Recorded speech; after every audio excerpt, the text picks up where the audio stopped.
I think he'll have to ask his question in YouTube. No? We're ready. We're live. Can you ask again? For the okay.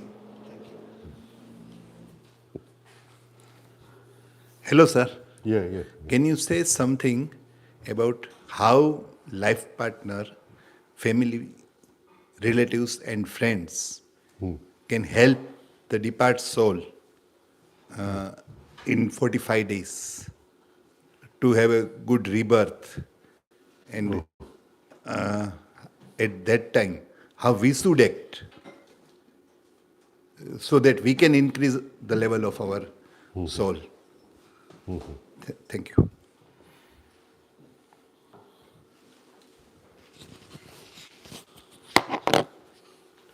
So, good evening to everyone. Yeah. Can you hear?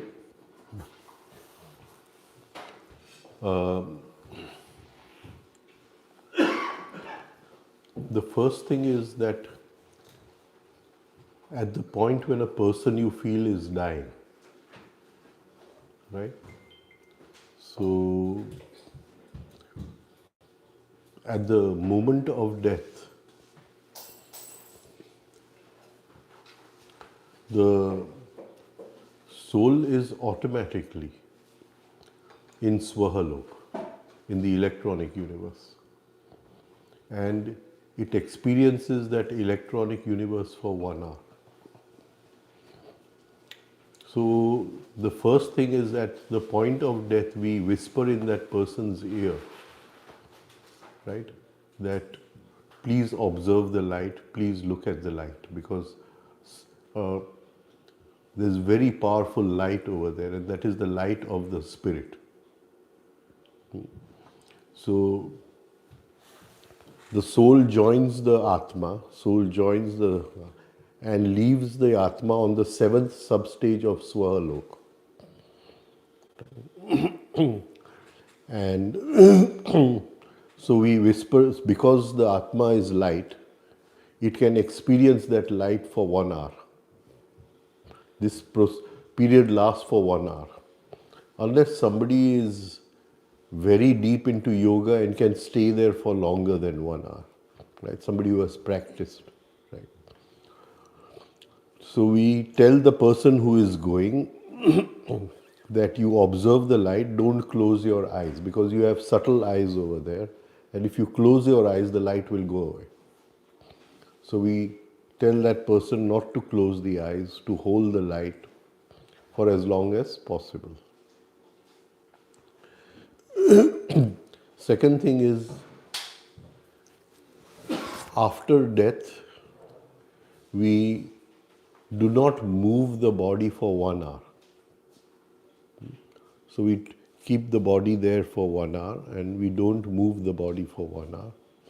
And in this time, we try to, send messages to that person who has gone, to observe the light, right? If anyone is there in the room who is trying to bring the attention back, right? They may be crying or something, then we tell that person to go out of the room, right? And we just, tell him to observe the light. And this light will come in 3 stages, that is the first hour. So the first hour after death, most important,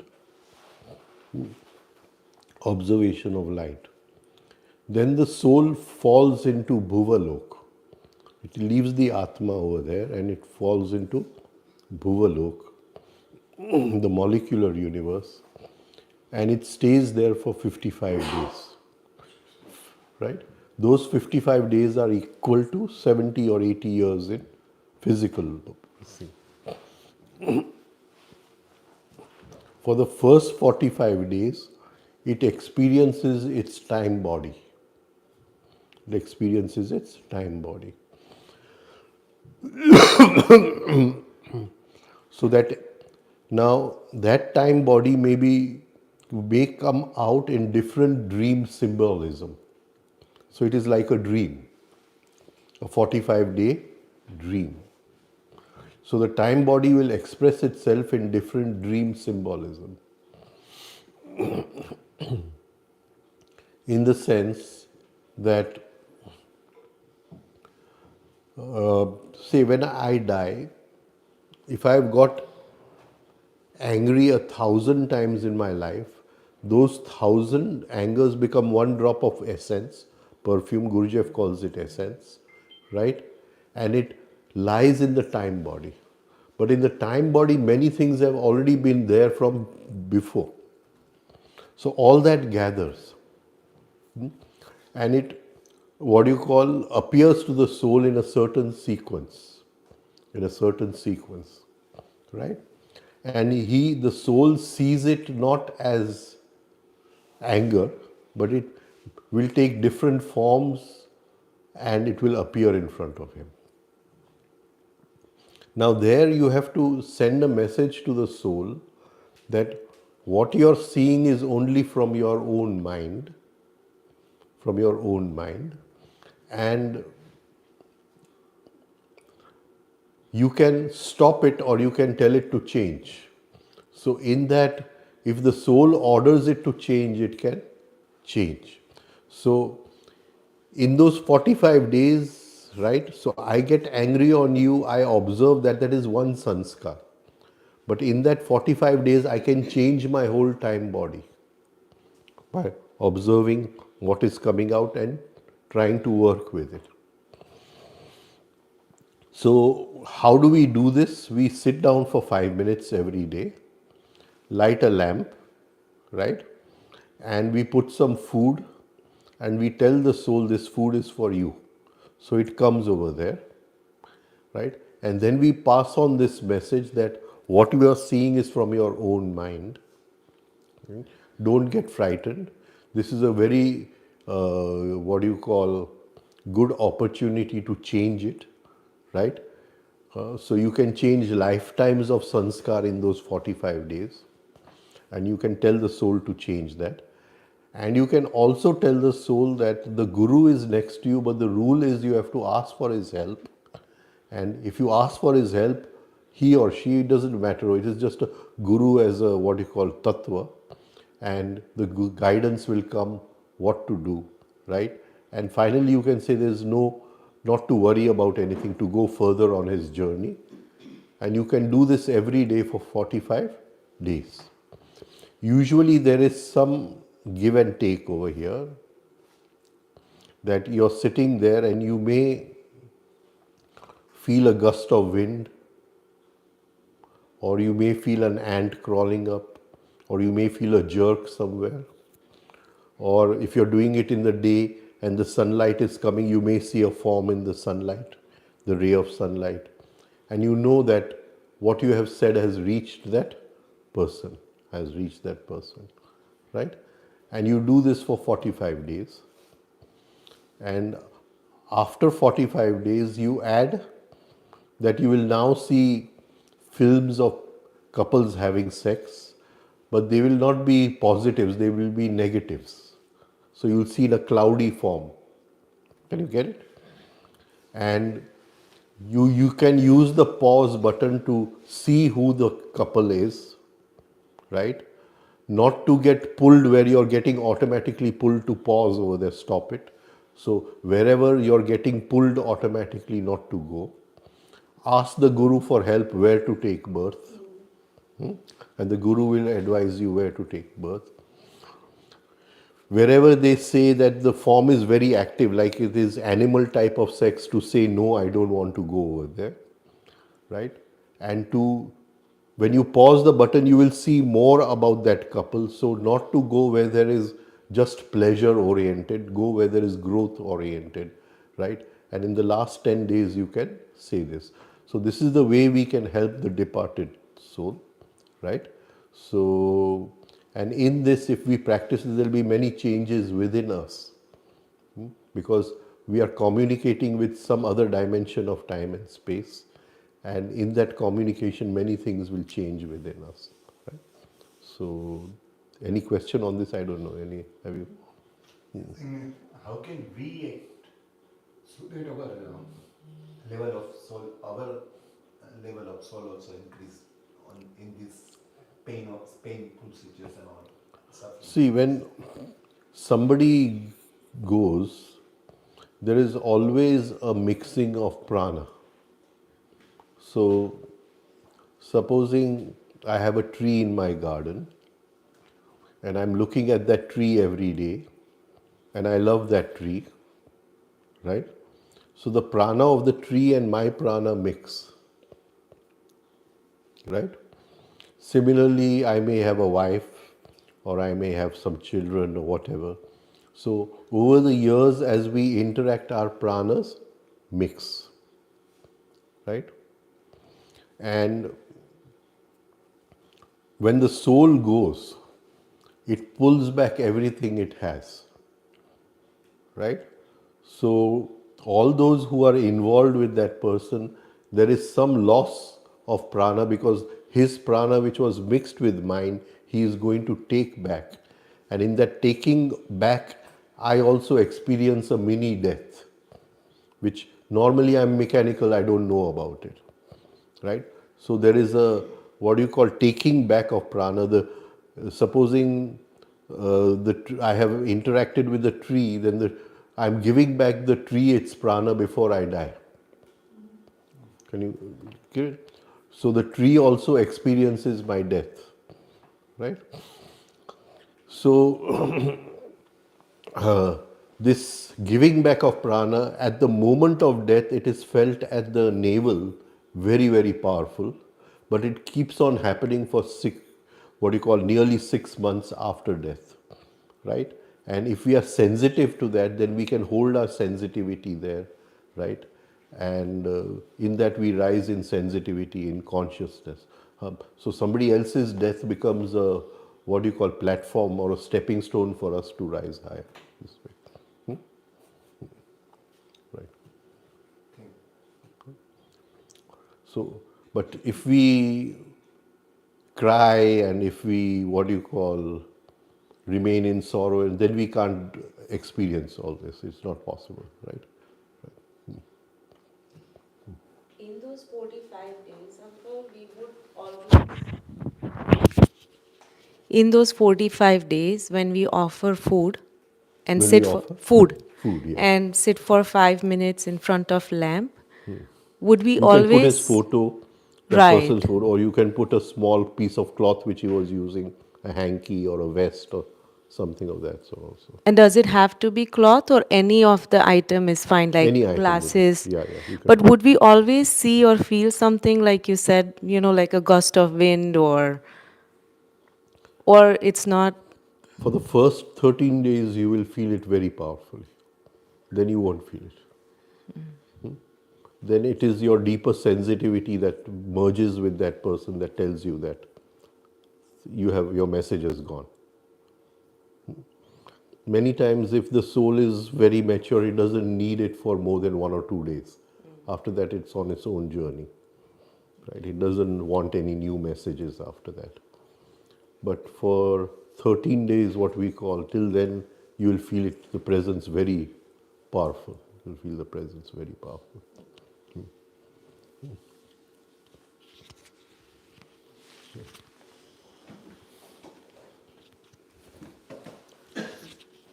So the soul also goes through the 5 kleshas you mentioned humans go through when it's in that plane?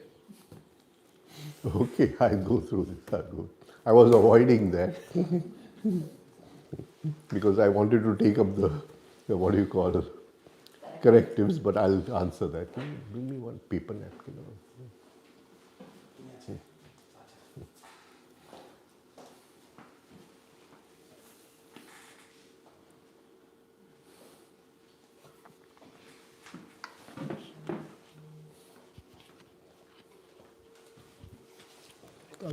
લલિતમાં કંઈ છે જ નહીં ખબર નહીં આમાં ખબર there is no effect only.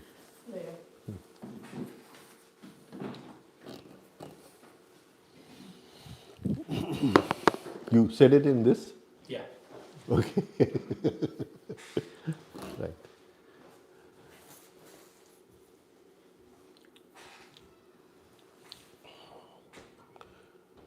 Now,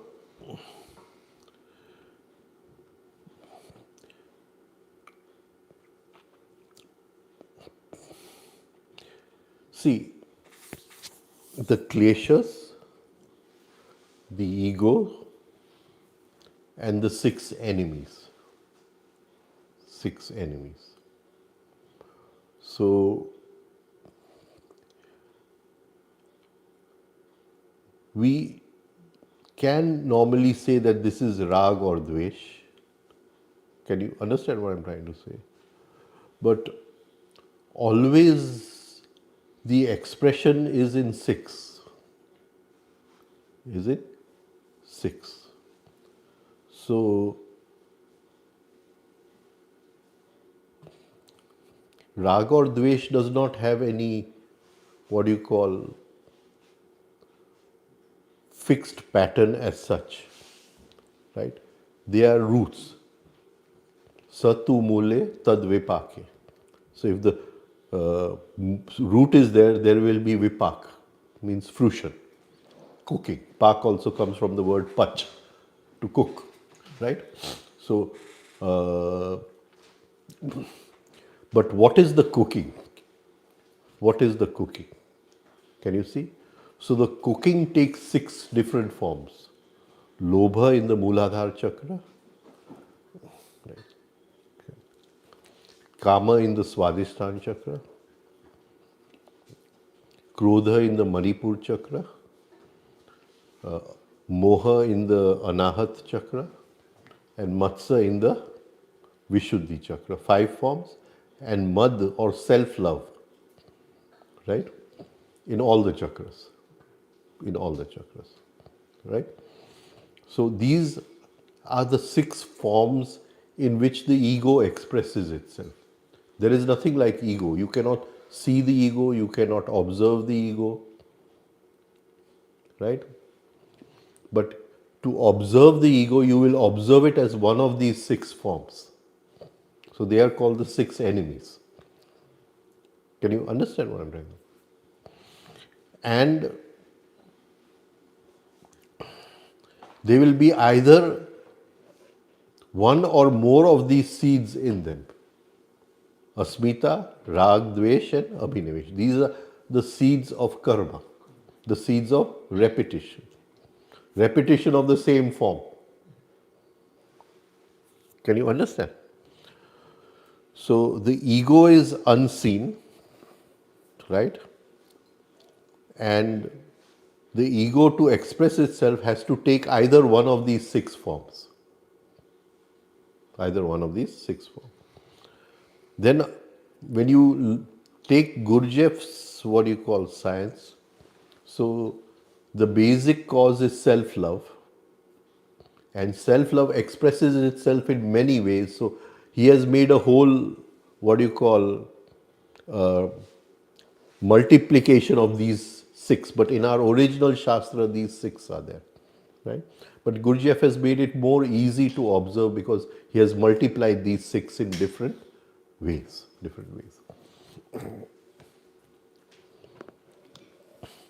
So, when the person dies, the soul passes through different chambers,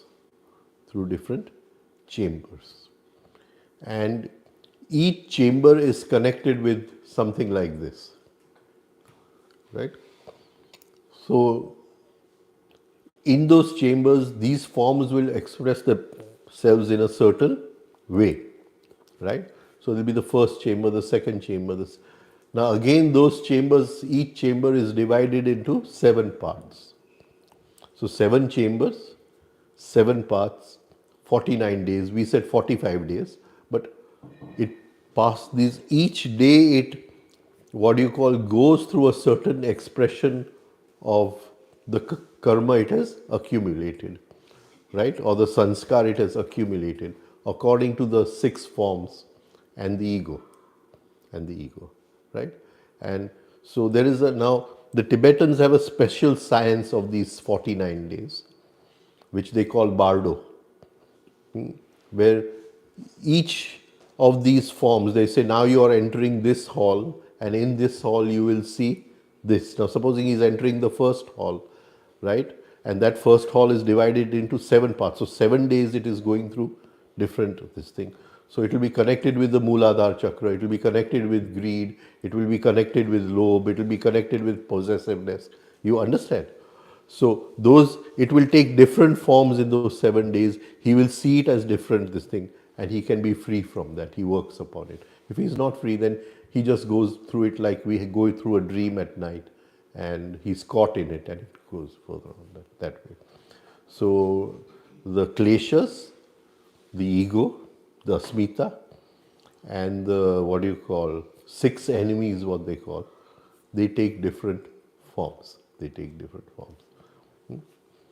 Right.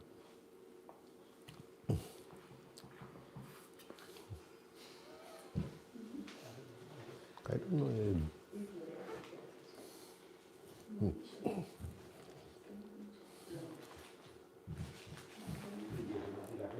Huh?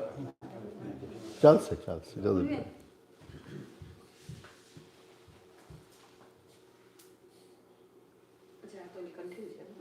Throw off. Huh? Throw off. હા હમણાં કઈ નહીં છે ગરમ ગરમ બહુ સારી છે. હા.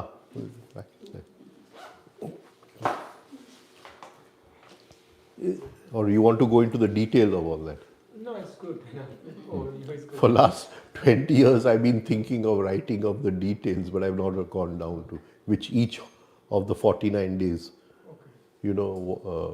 but I've not gone down to it. I want to write down the scenery and everything, what you will see there and all that. But laziness is.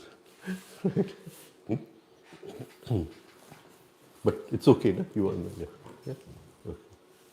Okay, shall we start or? Right? Okay.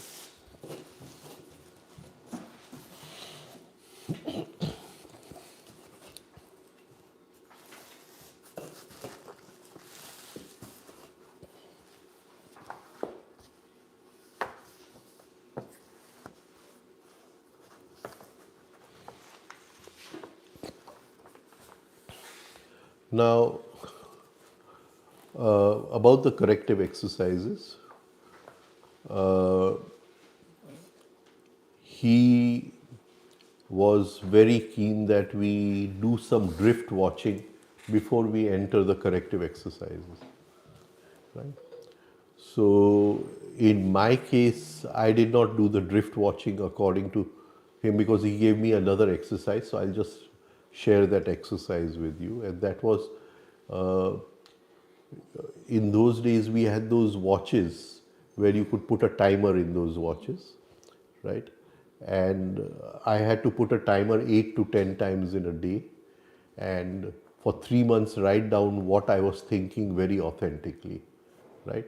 So every time the timer would ring, and after 3 months, so you'd say, okay, thoughts of violence or thoughts of revenge or thoughts of sex or thoughts of this, right? So you see which is the common weakness in our thinking, and we would have to do that, what you call corrective exercise. Then what happened is that after 3 months of doing this, I said, I brought everything to him and I said that, okay, I'm ready now for the corrective exercises. And I said, this is my booklet, so do we want to go through what exercise? So he didn't bother to read anything or anything. He just said that you do all the 8 corrective exercises and do 6 weeks each corrective exercise. So then for 6 weeks I did all the 8 corrective exercises. It took me 1 year to do all the corrective exercises, right? So, but I think that original experiment does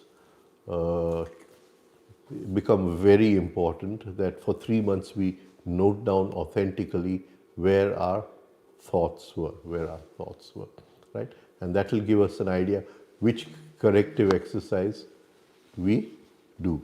And then he told me that after you have done all of them, you decide which one you want to do and do it for 1 year after that. But I never got down to doing that. I just did all the corrective exercises, 6 weeks each at that time, right? Yeah. What do you mean by drift watching? But The drift watching, kiddu tama? What is drift. that? That is something like you observe when you go into a train of thought, right? So supposing I'm sitting in meditation, right, and I drift, right? Now the drift may have an external cause, or it may have an internal cause through memory, right? So supposing somebody's horn rings, car horn rings, and I'm sitting in meditation, and from that horn I say, oh, I forgot to clean my car, right? And then I say, okay, but the vacuum pump, what do you call vacuum pump has broken down, right? I forgot to take it for repair. Now my wife will get angry on me. And my wife has become very angry these days, right? So someday I have to sit down and talk to her that why are you getting angry on me all the time? So that from one car horn, I have gone on a drift. I have gone on a drift. And in his book, he has mentioned 12 kinds of drifts, 12 different, which are very important. And many times when we go upon a drift, we go upon a drift, we don't know where we started from. We've forgotten where we started from, right? So he was very keen that when you go upon a drift, you remember where you started from. So that is the beginning of consciousness, right? That you know where you, and also later on to go back through each part of the drift, each what you call link in the chain of the drift, right? So from the car horn, I went to my car, right? And the vacuum pump was broken down, right? And I had to take it to the repairer, and my wife is going to get angry upon me, and my wife gets angry. So each of these to remember every link in the chain and then go back. And he has explained that there's a whole chapter on drifts in his book, right? Different kinds of drifts which he has explained, right? So that was one way that you observe your drifts for some time and decide which kind of corrective exercise you want. Right now, like yesterday, we talked, day before yesterday, not yesterday, we talked of the pattern of revenge. Right? We talked of the pattern of revenge. So, if I'm going into the pattern of revenge very often and I observe myself that, oh, this thought is coming all the time, or it keeps on coming back, this thought of giving it back to someone, right? Then I have to work on first those corrective exercises which are connected with hate, which are connected with hate. Can you understand? So what my thinking is, that tells me which corrective exercise, right? And of course you can do the same experiment which I did, that is for 3 months, 8 to 10 times in a day, just write down where your thought was, right? And then you put all those thoughts together and you'll see so many thoughts of revenge, right? So many thoughts of what do you call money, so many thoughts of what do you call sex, etc. And that will tell you which corrective exercise you need to do. And otherwise you do all. Do all. So maybe you don't want to do it for 6 weeks each, you can do for 3 weeks each. But that is my addition to this thing. Okay.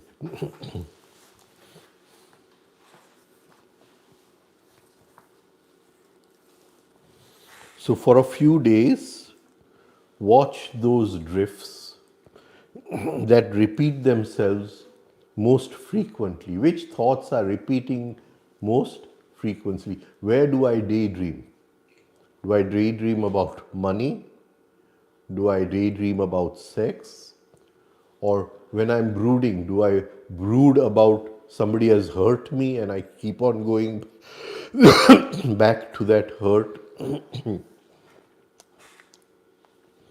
So from this we see which of all this is damaging me the most, which is damaging me the most.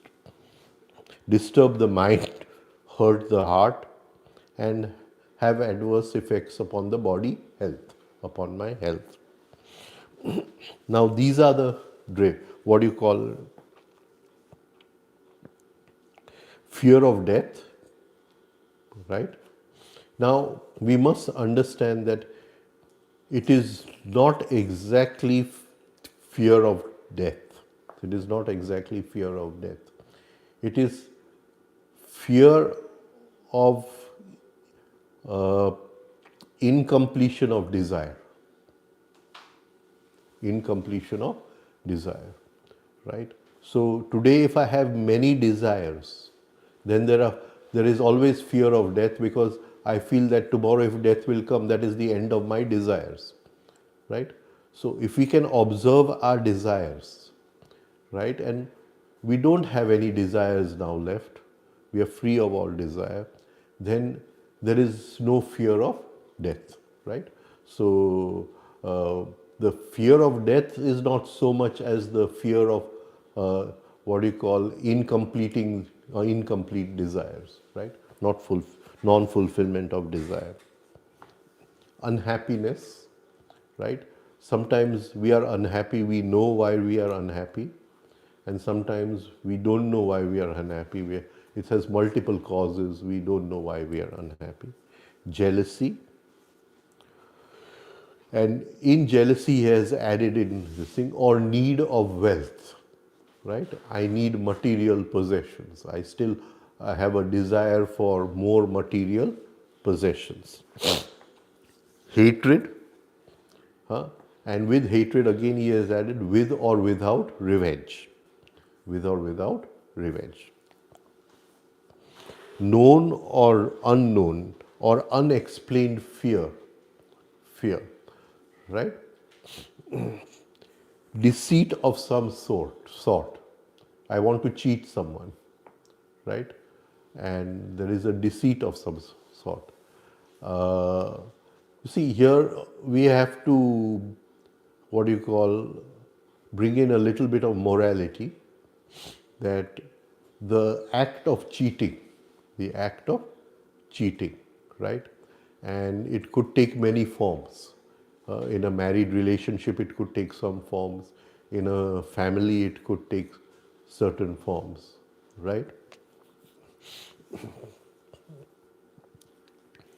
And there's a thin line. There's a thin line. You understand, between craftiness and deceit. Craftiness and deceit, right? So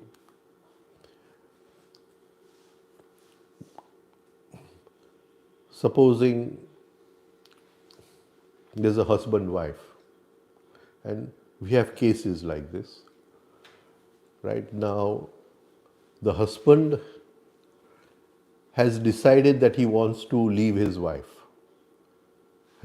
Right? The wife does not know what the husband is doing. What the husband is doing. So, for 3 years, he is transferring all his property. 2 or 3 years. And I'm talking of real cases. I'm not talking of what you call, right, imaginary cases, right? So for 3 years he's transferring all his property on his father's name or something of that sort, right? And then he divorces his wife, and when it comes up, you find that the husband has zero property, so there can be no settlement or what do you call, and he leaves the wife, right? So this is deceit. Can you see? This is deceit. Yeah, but there's a thin line over here. Thin line over here. Now, supposing the wife and husband, they say they have come to meet me or something, and I see the horoscope and I tell the wife, this guy is going to leave you, right? Right? And when he leaves you, we don't know. He's very, what do you call, intelligent, very smart, right? So whatever sometimes, the husband and the wife, they have joint accounts, right? And there's a shopping account and there's a petrol account or whatever, right? So I said that from these accounts, in the next 2 years or 3 years, you steal little money, Can you get it? Right? So, I mean, you're foreseeing that he is going to, what do you call, leave you, right? And you're, what do you call, so many times deceit and craftiness, what we call in Gujarati, Vyavaharik Chaturai, right? Thin line, right? Because deceit and where you morality comes in and where foresight comes in and all is a different this thing, right?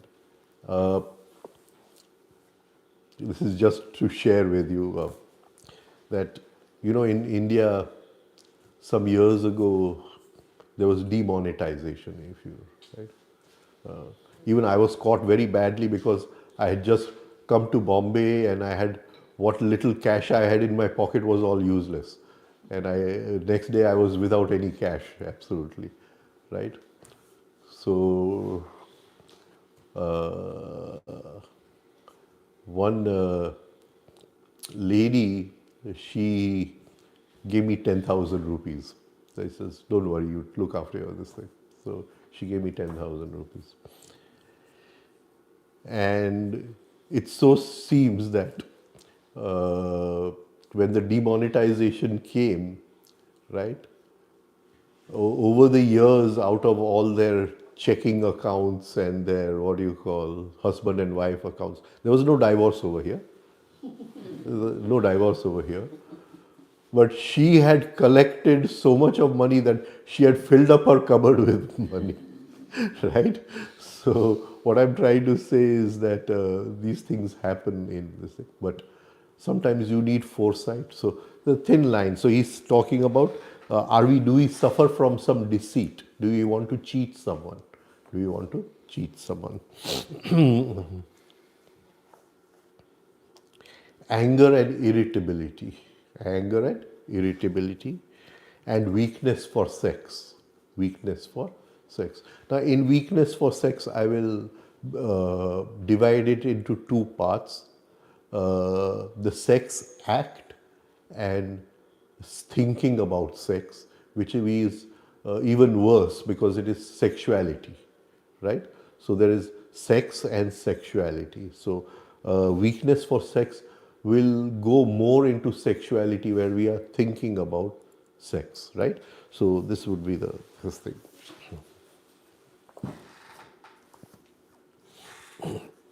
Now it is important in these exercises to understand the correct method. You have to understand what method he is putting over there, right? As the memory pool section and the conscious mind are are linked in a conscious effort to erase wrong memory patterns implanted sometime earlier in life due to faulty living, right? So now we have, in the memory pool, we have deep memory and shallow memory. And here he is talking about deep memory. He's talking about deep memory.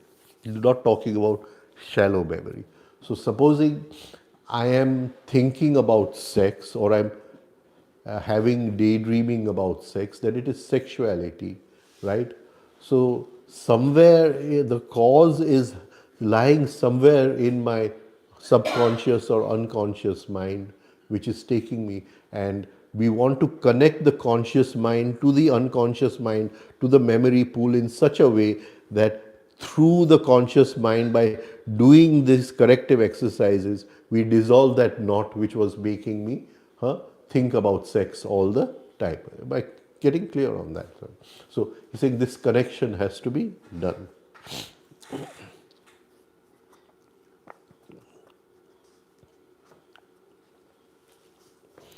The essential technique of voice modulation, modulating your voice, right? Now this is very, very important.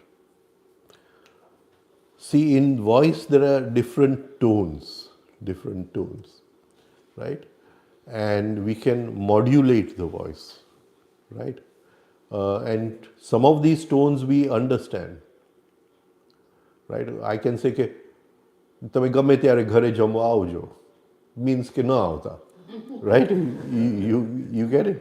Or else So it is the modulation I put in my voice, right? Okay, ghare jamwa aojo, so means please come, right? So the sentence is the same, but different voice modulation will have different meaning, right?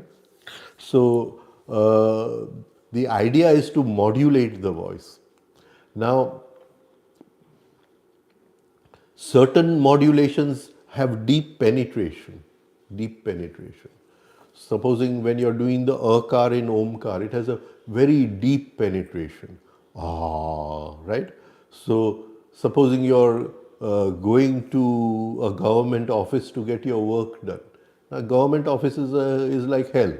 Right? To get any work done in a government office is a terrible thing, right? So, but if you modulate your voice, when you are presenting it to the officer over there, and you vibrate your voice in a different way, then he does not understand, but it goes deeper sometimes, and your work gets done in a much faster way, right? So voice modulation is very important, right? Where you can move into that person, move into yourself, and you can destroy certain sanskars by just the voice modulation and create new patterns by voice modulation.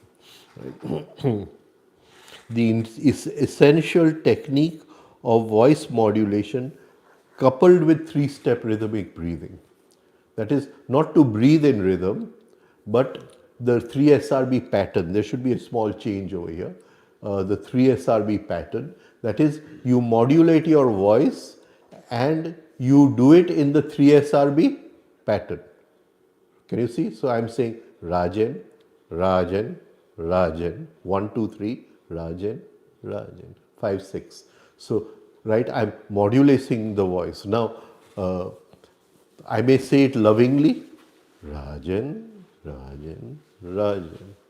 Again, so now there's modulation of love in the voice. Can you get it? But there may be a command in the voice, Rajan, Rajan, Ran. Can you see? But whatever modulation I do of the voice, I have to do it in the three-step rhythm. 1, 2, 3, 5, 6. I have to do it in the three-step rhythm. It would be a mistake to dismiss these exercises as being similar to self-hypnosis. This is not self-hypnosis, right? It is voice modulation coupled with the 3SRB rhythm through the repetition of cliches. This is not what auto-suggestion, right? In 1930s, 40s, auto-suggestion was very famous. And the person who started auto-suggestion was Emil Kuh. I don't know if you heard of his book, Emil Kuh. And he had this thing, day by day, I'm getting better and better, and you have to repeat it every day, right? So this is not auto-suggestion. It is not one of those cliches, right?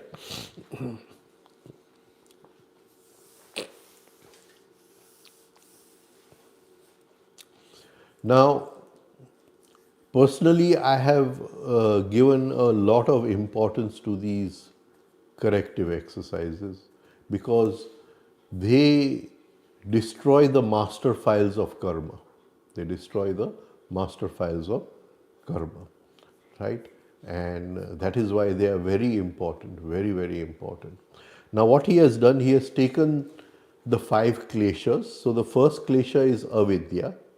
Avidya is the what you call basic condition. So it is not a klesha in the sense of a klesha. It is the basic condition of unawareness, the basic condition of absence of consciousness, right? In that condition, the other 4 kleshas work. So avidya is the field, and these are the 4 plants which grow in the field of avidya. Asmita, ego, right? Rag, dvesh, and abhinivesh, right? So he has taken these 4 and he has made them into positive and negative, and that is how he has created these 8 exercises. And these exercises are very powerful. they destroy the seeds of karma, that is asmita, rag, dvesh and abhinevesh. They destroy the seeds of karma. Right? So that is why they are very important. Right? My personal study of many systems of spirituality in the Hindu, what you call, context, or in the Indian context, and even in the world context, I have not found any other techniques of destroying the seeds of karma. You can destroy them through mantra, right? But that can only be done under the guidance of a proper, what you call, guru, right? But to destroy them in this way, such exercises I have not found anywhere else. Right? So we take the first exercise, the fear of death. The fear of death. So this will go with abhinivesh. Abhinivesh, positive. Abhinivesh, positive. Because now if there's unexplained fear, it is negative. But fear of something which I know, fear of death.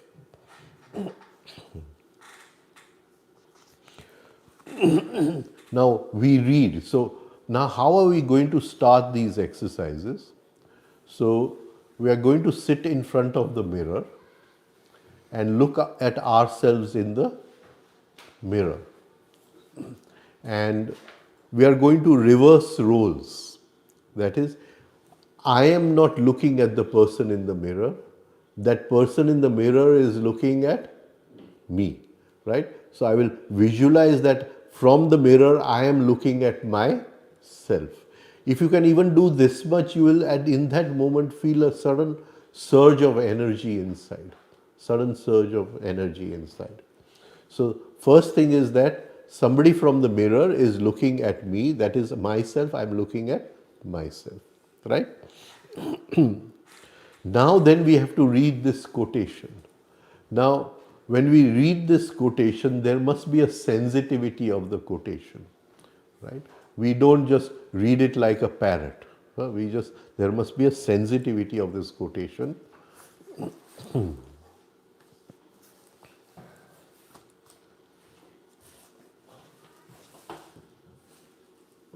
Thank you. પછી લઈ લો.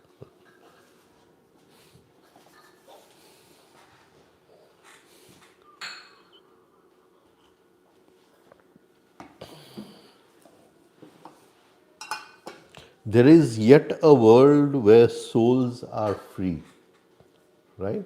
There is yet a world where souls are free. That is, there is another dimension of time and space where souls are totally free. In this dimension of time and space, our souls are bound by karma, they are bound by sanskar, right? It is sanskar which creates karma, right?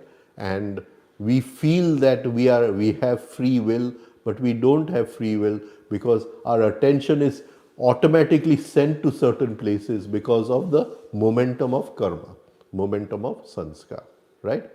So, but there is a world where we can be free of all this, right? Where tyrants taint not nature's bliss, right? Where there is a natural bliss of nature and tyrants do not taint that. Tyrants means those kings which are what you call, they rule with a what you call very strict this thing, right? In Gujarati we call them as Sarmukhtiyar, right? Those kings. So which are these tyrants? Which are these tyrants, right? So these are the 6 enemies. The 6 enemies: Lobha, Kama, Krodha, Moha, Matsa and Mada. These tyrants, they taint not nature's bliss. If death that world's bright opening be, if death is the opening to that world, right? Be, oh, who would live a slave in this? That does not mean we have to commit suicide. Does not mean we have to commit suicide. But there is a world where man is totally free And if death is the door to that world, right, then who would like to live a slave in this world? This world. Now, this can have a double meaning in the sense there is death of the body and there is death of the ego, right?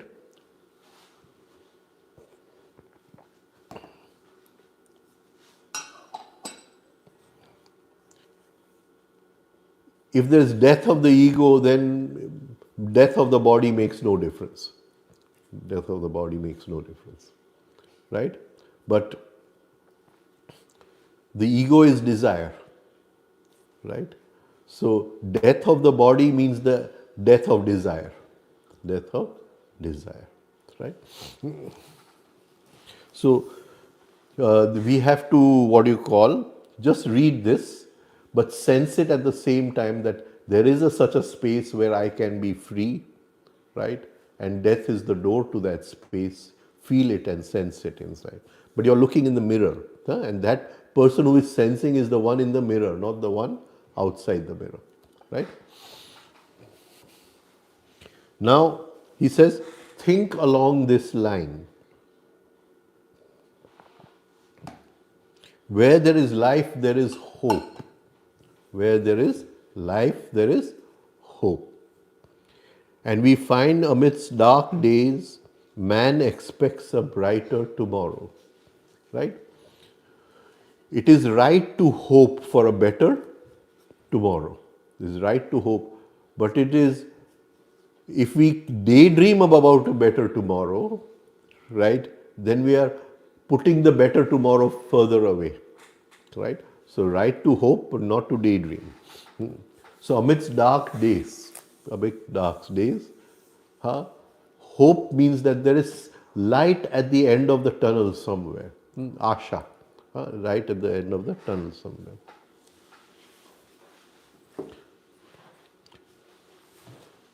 So, this is the quotation now.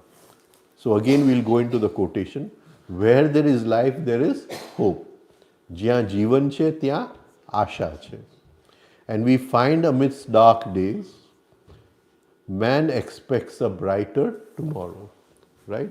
There is hope for a better tomorrow amongst dark days, right? So this, repeat the above quotation mentally, then little aloud, right?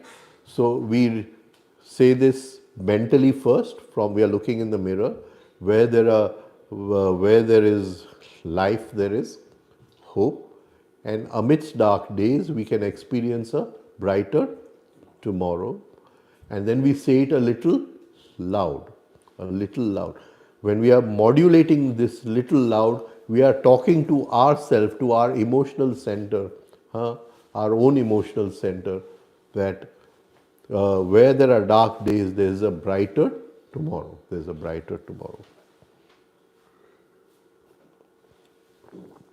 Now, even though he has repeated it here only once, you can say this aloud. You can say this the whole 3-step cycle. You can say it in the whole 3-step cycle.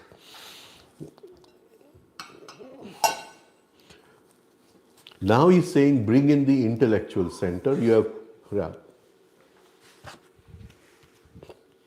So, when a person in the mirror, which is my reflection or Right. me inside, so this sentence, even though we are speaking, we have to think that they are telling us. They are telling us.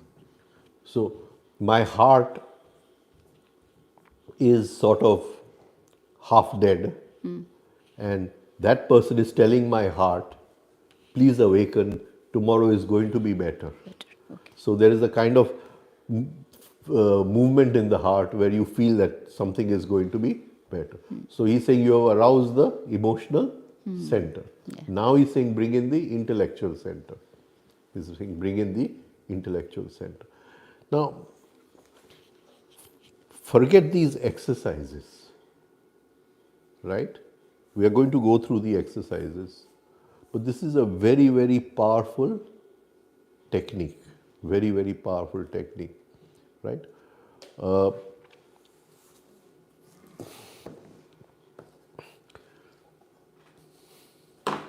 See,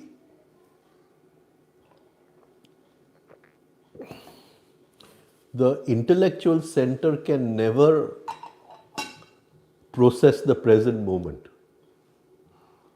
It is always before or after the present moment. It does not have the capacity to, right? So, in certain places in life, you want to arouse the emotional center, awaken the emotional center, right? And the emotional center, it perceives the present moment, it sees the present moment because it is moving at a much faster speed than the intellectual center. Now, I'll just, because we have to talk about what we do, right? So, supposing I am day trading in the market, day trading in the market. Now, I may have studied a stock, right? So, the intellectual center may have studied a stock and may also say you buy this stock, right? And it may also give you certain levels to buy the stock. But that is the intellectual center. It is never going to work over there in the present moment. Present moment, the market does something totally different, right? The maxim of the market is expect the unexpected. Can you understand? Right? So, if you're trading with the intellectual center, it's never going to work.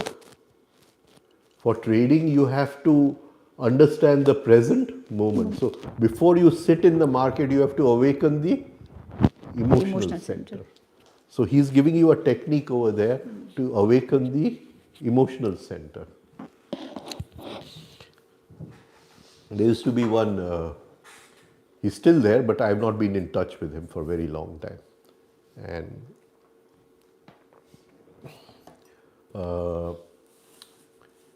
he had a, what do you call, understanding with Mr. Tavaria. And Mr. Tavaria loved him a lot. So his name was Girish Bhai, Girish. And you come to my office once a week. Come to my office once a week. So he had to go to his office and he would sit from morning to 1 o'clock in the afternoon. And he would ask all the, what do you call, traders to meet him on that day, give appointments and all that. And you see, there would be a glass door and then Tavaria Sahib would sit in the next room. And the trader can't see Tavaria Sahib, but Girish sitting on his chair like this, he could see Tavaria Sahib. And Tavaria Sahib could see the whole office, everything from that glass. So then he would look at him like this and he would do this, then that soda has to be done, right? And then he would look at him like this and he would say, no, no. And he said, no, soda has to be, right? So, and this went on, and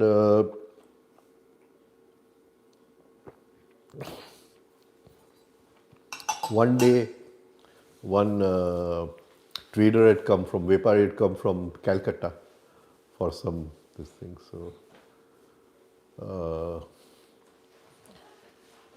So Girish looks like this and he says, send that fellow over here. Send that trader over here. First time it happened, never happened before. And he came into the other office and he's sitting with him and said, yesterday your wife has been diagnosed with a very bad disease. This is the disease. So he's saying, yes, how do you know? So it doesn't matter, you come and take medicine. The doctor won't be able to cure her. I'll give medicine, she'll be cured. Right? So what I'm saying is that this is not something which the intellectual center can do. It's not something which the intellectual center. Of course, for him it was much further than even the emotional center. What I'm trying to say is that if you want to have a deeper perception of life, you have to awaken the emotional center. You have to awaken the emotional center. And in today's world with the bombardment of data, so much of information and so much of data, the emotional center has dried up, right? So to awaken the emotional center every day, very important.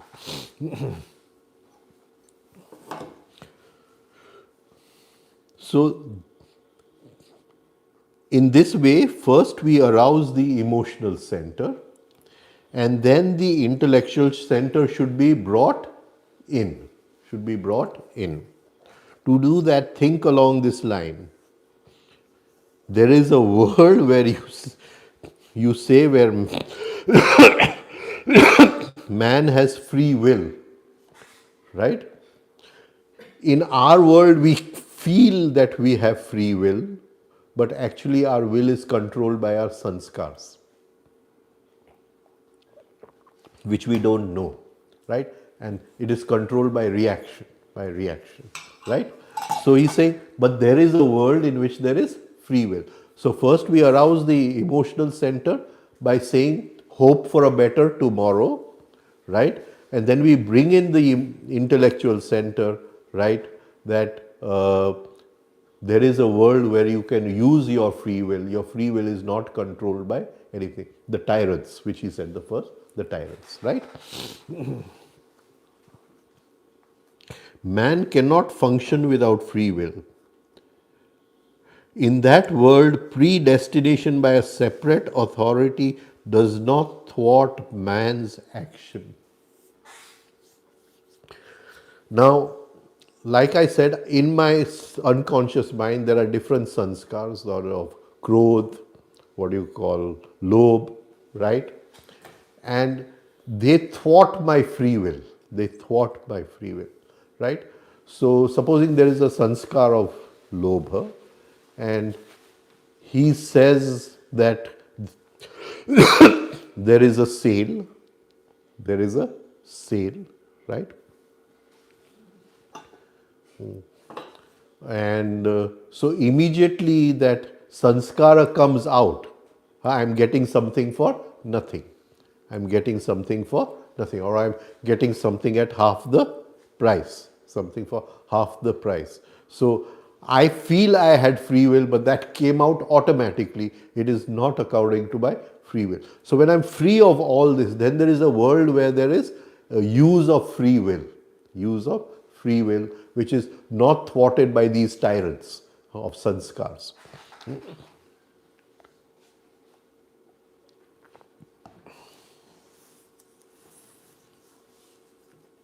So in that world, a separate authority does not thwart man's action, does not push man's action. If we die in this world where there is no free will, right? Now all the tyrants which thwart man's action are connected with the ego.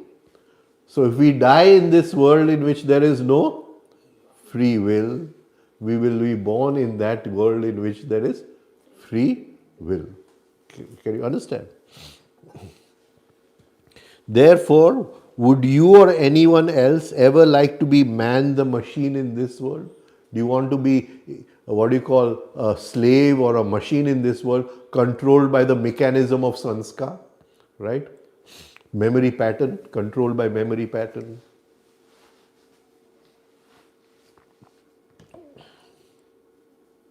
Now, what is this world and what is that world?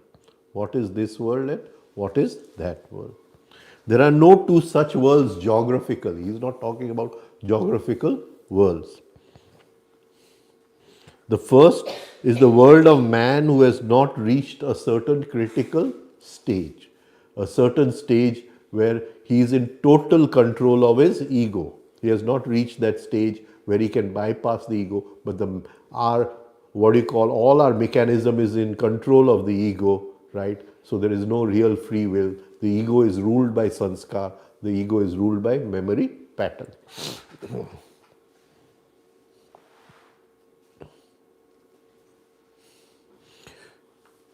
We have been satisfied to note that all creation, God and nature, have bestowed free will.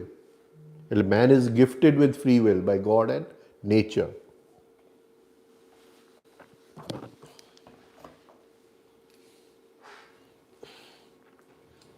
And man, really speaking, is free. એટલે in his original swabhav, right, man is totally free, right? But this conditioning has come upon man, the conditioning of ego, all the conditionings of habits, the conditioning of attitudes, right, which does not allow him to be free, and they control our free will. The critical point is establishing oneself as shown in diagram 3A. So we won't go into diagram 3A, but to a certain extent we can understand it is the death of the ego. Death of the ego.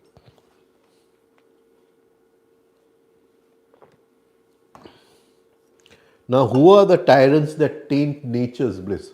Who are these deadly kings, rulers who are tainting nature? They could be the emotional, sex, and movement centers, oppressing the intellect and keeping it bondage. Right? So, this is something which requires very deep study, where we are supposed to use the intellectual center, the emotional center takes over, right? And where we would like to use the emotional center, we plan and, right? So our centers are totally in disarray, wrong use of centers, wrong working of centers. So he's saying when the centers are working wrongly, right? They are the tyrants which are destroying nature's bliss, that anand which should come to us, it cannot come because the centers are working wrongly. And the greatest of these tyrants is our perverted free will. That is, free will which was supposed to be used for the growth of the soul, we use it for fulfilling the desires of the machine. We use free will to fulfill the desires of the machine, the hungers of the machine, right? And it had to be used to rise, for the soul to rise in consciousness. So read the quotation. We can be free, just have the simple rules of life to follow. Read the quotation mentally, then little aloud, then yet more aloud, finally softly, softly. Right? So, which is this quotation?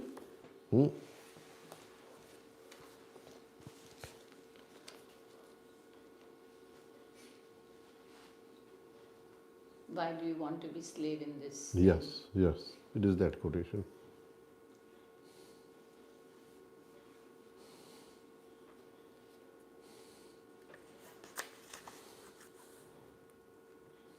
There is yet a world where souls are free, where tyrants taint not nature's bliss.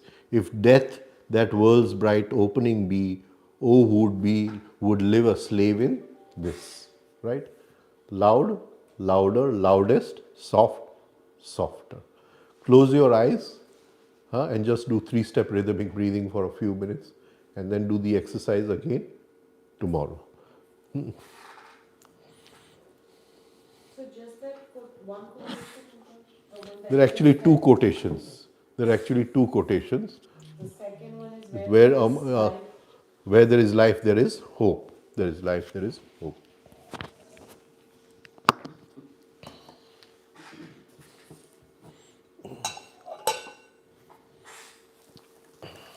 Any questions in this? Anyone here? Any time of the day, right? Any? Yeah. For a day in any time, right? For Any this time course. of the day. Any time of the day you can do this. And Rajan bhai, you told us like we can do 6 week or 3 week. But if jealousy or any weakness, any lower nature, it's still there, we can continue, right? You should. He wanted, his aim was that the one which you feel is right for you, you should do it for 1 year. Okay. If at the job, if we feel jealousy from someone, at that time can we do that? Find out first which one is hurting you the most. Okay. Can you get it? Is jealousy hurting you the most? Is hate hurting you the most? Do you want to take revenge on somebody? Which one is hurting you the most? Okay. Huh? and then work upon that. Or first do 3 weeks of each exercise, Okay. right? We'll go into the others tomorrow, right? Go 3 weeks of each exercise, and then after that you will know which one you want to do, Okay. We and have do to that figure for it 1 out. year, Okay. right? Yeah. Whichever way you can do. Right? Thank you.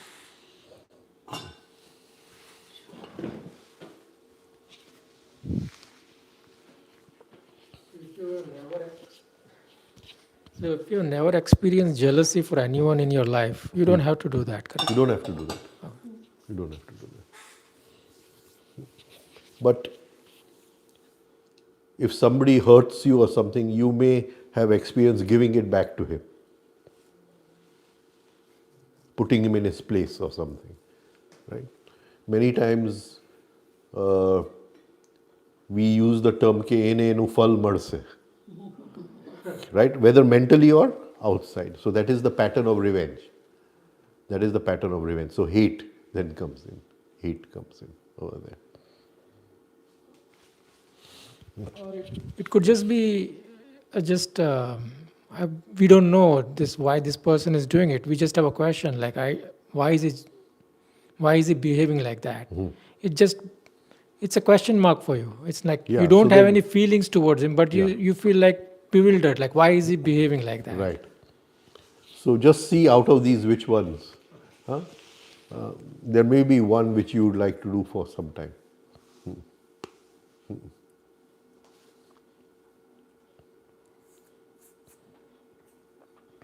Any questions anyone has? Right.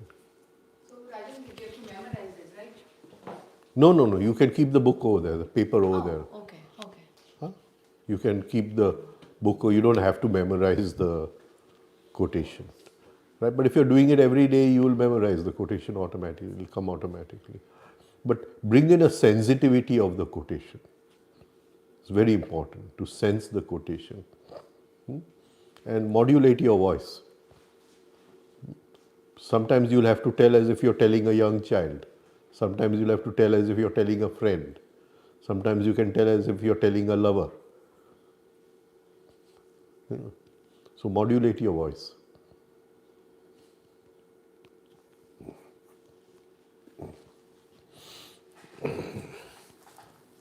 Take the next one, unhappiness.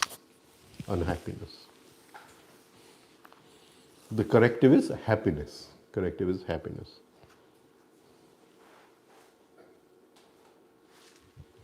There is in man a higher than love of happiness, right? He can do without happiness and instead find blessedness, right? So I want to be happy. That is one thing. But I am blessed. Then there is no concern whether I am happy or unhappy. I am blessed, right? So with the Guru, there is always the feeling that you are blessed. You are always blessed. Krupa chhe. So he's saying there is a higher state of blessedness. Blessedness. Grace. Higher state of grace. Now this is the quotation. This is the quotation. So we are already sitting in front of the mirror. So there is in man a higher than love of happiness. There is sense there is something higher than happiness. Because with the happiness comes unhappiness. So it's a duality. But where I am blessed, Bhagwan ni krupa જ છે મારી ઉપર, so where, what happiness and what unhappiness, right? So he's saying, repeat this quotation mentally at first in the mind, then a little loud, then more loudly. So we again go in the 3-step rhythmic breathing pattern, 3-step pattern. There is in man a higher state of happiness. He can do without happiness and instead find blessedness. So we start with, there is in man a higher state than happiness. He can do without happiness and instead find blessedness. There is in man, there is in man, there is in man, there is in man. Right?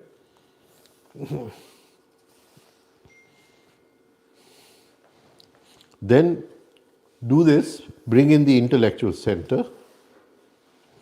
We live in this world normally for happiness. Everyone does that. Man, woman, or child, everyone is searching for happiness. What is the difference in searching for happiness and blessedness? What could be the difference? So the blessedness, even though you are unhappy, there is one deep calmness within that is unshakable. Yeah, but we search for happiness and we reach a stage where we are deserving of blessedness. Say it again.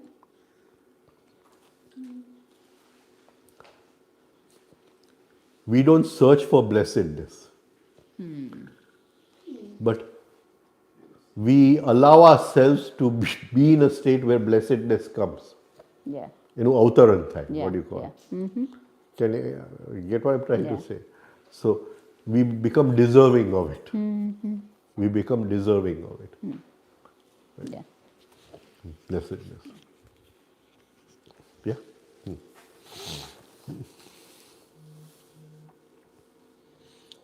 Our search for happiness can take us on different roads, he's saying. We mean no actual harm, even though in our search for happiness, we may hurt others. We may hurt others. We don't mean it, but sometimes in our search for happiness, we may hurt others.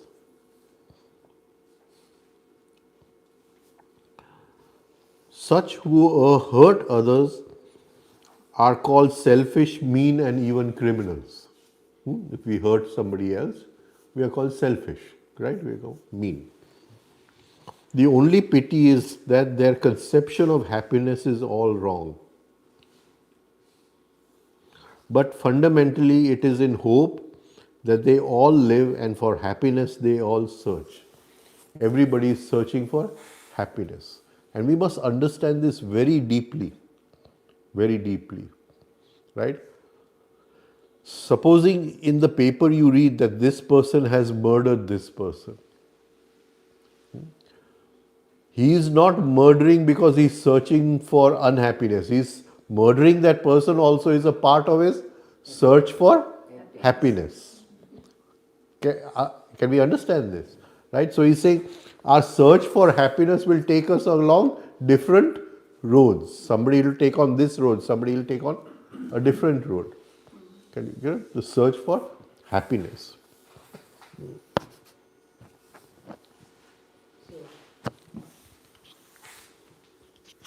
So as long as you look for happiness, you'll be unhappy, kind of, because wants are the cause of your misery. If you understand that everything is dual in nature,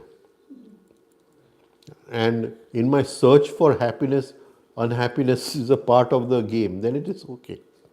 It is okay, right? But I say only want happiness and I don't want unhappiness, but it is not possible. It is not possible. Right? So I may feel money will bring me happiness, but usually money does not always bring happiness. It may bring more problems. Right? Today I have no money, I have no worry. Right? Tomorrow I have money, I have worry. Can you get it? Because now I have to look after the money. Right? So we have to be able to see the duality of things. To be able to perceive the duality of things. Most of us define happiness by living well, good food, clothes, accommodation, sleep, time to spend in fun and merrymaking. But this is a sure sign of mental immaturity.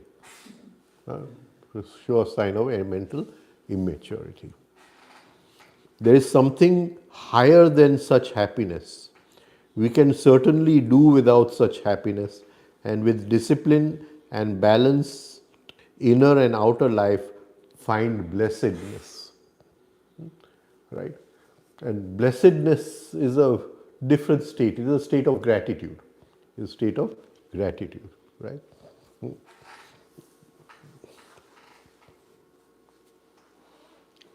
And in blessedness, there is freedom and use of free will, what he has talked about.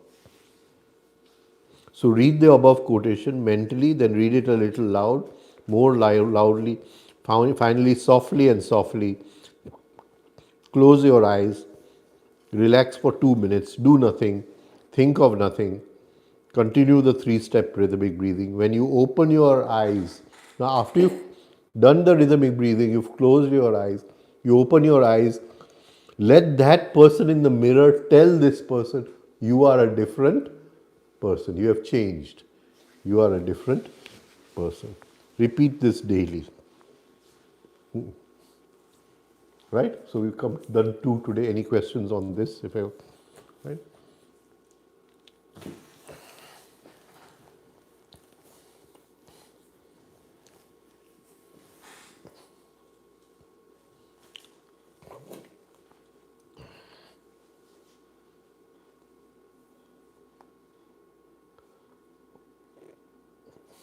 See, in my So as a mirror, mirror has some kind of magic in it, right? Because I've heard that Osho used to do, or one of the meditation of Osho was in a mirror meditation, and used to say that that way you can connect with the self. Of course, it needed some practice and all that, but you can connect with yourself through the mirror meditation. So, what mirror does in someone in the mirror, like that is you yourself, becomes the soul, becomes the Atma, becomes the preacher, guru. What role that the thing in the mirror or the other part of you takes in the mirror? the falls away. So the person who is in the mirror, which is you only, does not see faults in you. We'll talk about that Osho's meditation which you're talking, because I've done it for years. Oh, So in that meditation, you cannot do it in the day, you have to do it in the night. okay. And you have to sit in front of the mirror without any clothes. Okay. So you are in your own room, you sit in front of the mirror, and you have to light a candle. And the light of the candle must fall on your face, but you cannot see the candle in the mirror. You have to arrange it outside in such a way that the light of the candle falls on your face. But you can, if you're looking in the mirror, the candle is not reflected in the Mirror. mirror. Then you have to do tratak in your own eyes. And this is a 1-hour meditation every day. Now, as you look in your own eyes without blinking, the idea is not to blink For 1 hour. for 1 hour. Then you're looking at yourself with the mirror, with the light of the candle falling upon you, the flame of the candle falling upon you. And however beautiful you are in outer life, the candle will start changing your face. Okay. It'll say this is like this, then this will come out like this will become big like this. The color of your face will change to a grey or dark, black, different shapes, right? And have you seen the movie Frankenstein? No. Frankenstein, that very ghastly. So suddenly you will see all evil figures coming out of your face. And you're not supposed to get frightened. You have to keep on looking and looking. You understand? And slowly over a period of time, the outer faces will start dropping. And you will get a glimpse of your real I beyond all the faces. It may take 3 months, it may take 4 months. A very, very powerful meditation. Where did you read about this meditation? I've read about it. I don't remember exactly where, but yeah, I've read about It's a it. very powerful meditation, very, very powerful meditation. The thing is not to get frightened. Because you will see your own face, you'll say, I'm so ugly, I'm so evil, I'm so, what do you call, cunning, such a deadly person, and you will get frightened of your own face only. So all your inner traits or vrutya, everything out. would come out Everything will come out. and would you're make you just observing, Observing. right? Like I said, in 49 days, everything will come out. Similarly, everything will come out over here. It's very, very powerful. And then one point, just like the, what do you call, the prism vanishes, there'll be nothing in the mirror. Oh, There'll be nothing in the mirror. because Louis Hay, right? So she has also she works on affirmations and all that. So she has one technique that is called mirror work, and in that also she says that looking in the mirror, when you say "I love you," "I approve of you," and she says say it 100, 200, 300 times in a day. Just look in the mirror and say, I love you, I approve of you.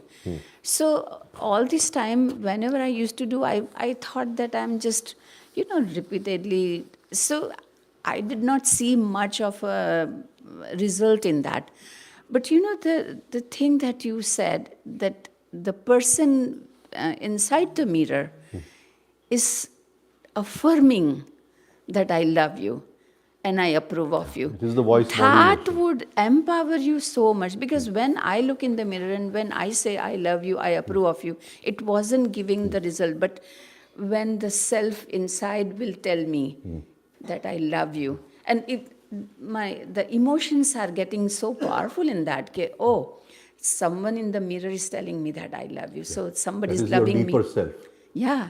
Your deeper self. Yeah, deeper self telling me that I love you and I approve of you. So you become so empowered with it. And when you use voice modulation in the 3-step rhythm, it becomes more powerful. Okay. It becomes much more powerful. So these techniques are that. So in the mirror, the other self is your I that is telling you? Yeah, deeper self. Deeper self. Because in Gurdjieff, there are many stages of the eye. There's the observing eye. Then the observing eye becomes the deputy steward. Then the deputy steward becomes the steward. And then the steward becomes the real eye.